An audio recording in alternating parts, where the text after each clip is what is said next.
Good morning, everyone. Welcome to my presentation. My name is Tina. Today, from the Wonderland Early Education Center, I will be talking about the play and pedagogy in early childhood education. We will first look at the role of play in contemporary theories. Second, some challenges and solutions in practices, and then extend to my personal philosophy of play, and finally, play-based learning environment.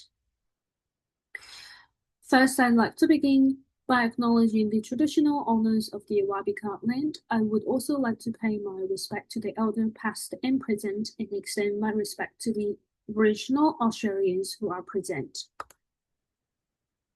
Let's first look at the foundation theory, which summarizes that children are shaped by the environment, and educators' main goal is to support children becoming excellent citizens through positive playful experiences.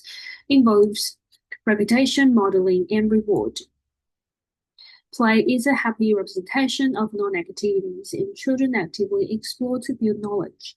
Play fosters cognitive development and establishes the zone of proximal development or readiness for learning. As children actively interact with people, objects, and representations during play, they make sense of social environments. Every child has the right to play, and play experience should be balanced to promote mental and physical health and the development of language, cognitive, emotional, and social abilities. Understanding and appreciating the value of play for every child is our responsibility. Piaget's stage of development of play resonates with me as it indicates that symbolic play has links to the pre-operational stage, 2 to 6-year-old.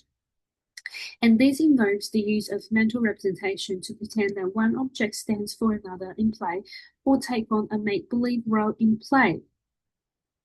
Let's take a look at an example of the dramatic play and the benefit of it. In example, children are pretending to be the salesperson and customer in a shop. They negotiate the roles, which contribute to the social and emotional skills development. Vygotsky emphasized that children learn from each other, from the social environment and relationships. He considered the development of self-regulation to be the fundamental prerequisite and primary tasks before formal school entry. At school, as self-regulation enables children to maintain their attention, control impulses, communicate effectively, and engage in learning experiences. Children also develop language and literacy skills as they communicate with purposes during play, and this contributes to real-life situations. During play, they may have transactions involved and therefore develop mathematical concepts such as counting, adding, planning, classification, volume, and measurement. Through this play, children may pour water into a cup, interact with their peers, and master balance and risks in various situations, and therefore developing gross and fine motor skills as well as body awareness. Vygotsky's social culture theory focuses on social, historical, and cultural dimension of daily activity. Vygotsky developed the zone of proximal development, which through the interactions with capable peers and adults, children are able to learn more than their existing abilities. The process of the educator helping children to cross this zone is known as scaffolding. Piaget believed that children's acquisition of value believed in problem-solving skills develops in response to social interactions with more knowledgeable members of the society. First, challenging in implementing the theories, including children with developmental delays and special needs. Piaget's view of cognitive development occurring in stages which children are not able to learn more concepts until they reach a certain level of maturation. Second is the shared understanding of play and necessity of play-based approach among educators, which will lead to complexities. Finally is the equal play-based learning opportunity for boys and girls, which their preferences and priorities of using play spaces are different. In response to the issues, as educators, we should always follow the early years learning framework and national quality standard guidelines to ensure the program is designed based on each child's ability, her knowledge, strengths, interests, culture, and ideas when integrating the theories. Secondly, educators needs to come to a shared goal and standardization of play-based approach. These can be discussed during daily practices and monthly meetings to have a shared goal. Thirdly, we are to ensure the indoor and outdoor spaces are designed with a variety of choices that allow equal learning opportunities regardless of gender, such as creative arts area, including painting and drawing for both indoor and outdoors, block building games, name tracing for school readiness, which all allow choices of play and learning.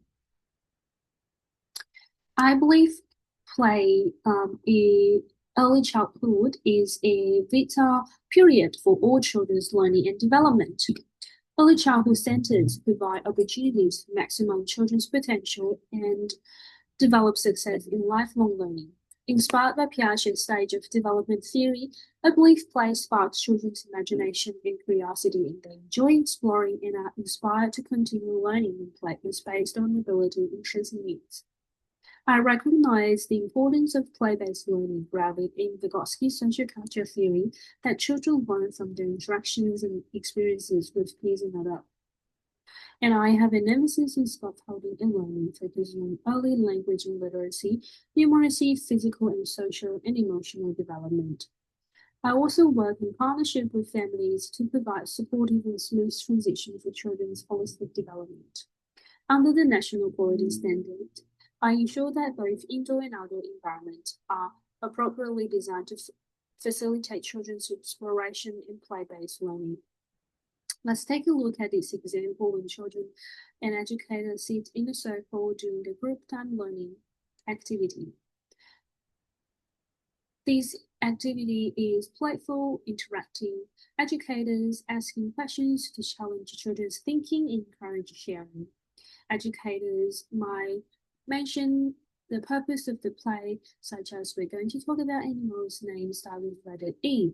Who can think of a name start with letter E?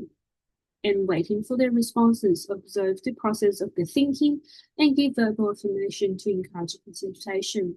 In this activity, children learn letters, practice social skills such as turn-taking and be patient. The Early Years Learning Framework outlines that educators are committed to equally recognize that all children have the rights to participate in inclusive early childhood settings, regardless of their circumstances, strengths, gender, capabilities, or diverse ways of doing and being. Educators are supported to design a physical environment that enhances inclusive learning to accommodate all children's needs. The environments include visual daily routines for smooth transitions, indoor areas such as programmatic play, a reading corner, creative arts area, children's science table and chair, and welcoming letters inclusive for all children's capture and identity. Furthermore, the design of outdoor spaces resources are linked to children's family experiences, such as camping to create a sense of belonging, promote creativity. In addition, indoor materials such as books, cushions can be used in the outdoor environment to enhance learning as well. Playground is another important element for children's physical development and needs to be under the national quality standards. Children's safety is maintained at all times. Lastly, natural resources are also important for children's learning to connect to the land to learn sustainability. We are to design appropriate settings to suit the climate, children, family, pedagogies, and practices of each unique community of learners. Here's my reference list. Please feel free to ask if you have any questions. Thank you for your attention.